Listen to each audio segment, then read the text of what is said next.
Thursday, show.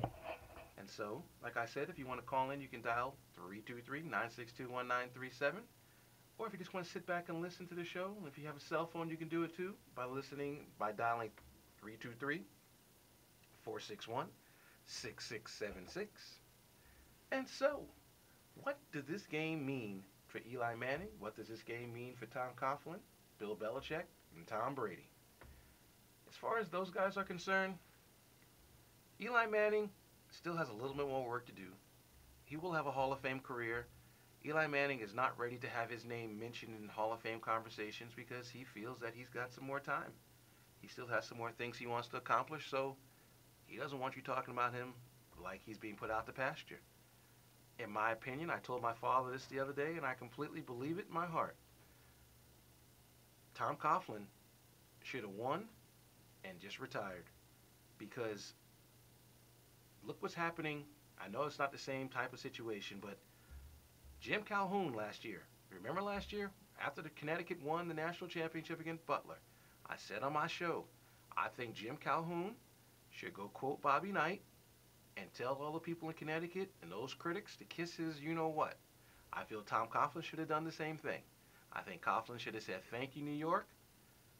I got 2 rings. I got 3 actually with you. One as a coordinator, now 2 as a head coach. And said bye-bye because there's nothing left for him to prove. Now, if he's trying to join some serious upper pantheon type coaches, hey, God bless you. You know, I'm one who's never satisfied, so I respect him, wanting more, and I respect Eli wanting more. But for me, I think Coughlin should have retired and said, thank you very much, New York. But I guess at age 65, he said he feels like he's 50 and he wants more, and he has the right team to get it done next year. As far as Brady and Belichick are concerned, look, Brady is this generation's Joe Montana for some people. For me, Brady's just another good quarterback playing in the National Football League. I won't ever put him in Montana's class because, number one, Montana's 4-0 in Super Bowls. Brady's 3-2. Montana, trust me, the competition in the 80s and the 90s that Montana played against in comparison with Brady plays again this year in this era aren't even comparable. So I can understand the comparisons, and we'll talk about that later on in the show because a couple of things have come up this week that I really wanted to talk about. But in my opinion, Brady's a great player. Patriots will probably win another Super Bowl before he's done because he's that good. If he stays healthy, they need to get a running back so they can not make him stand back there 50 times and throwing the football.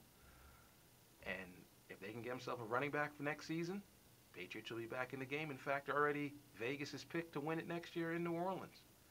As far as Belichick is concerned, Belichick is already a Hall of Fame coach. He's been to, 7 Super Bowls? He's got 5 rings, 3 as a coach, 3 as a head coach, 2 as a coordinator. He's got 2 losses. I mean, he's clearly this generation's best football coach.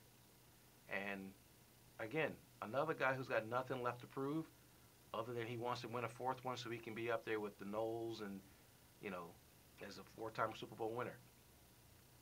My opinion, same thing. If I'm Belichick, Belichick's hungry to get it, so let him go for it.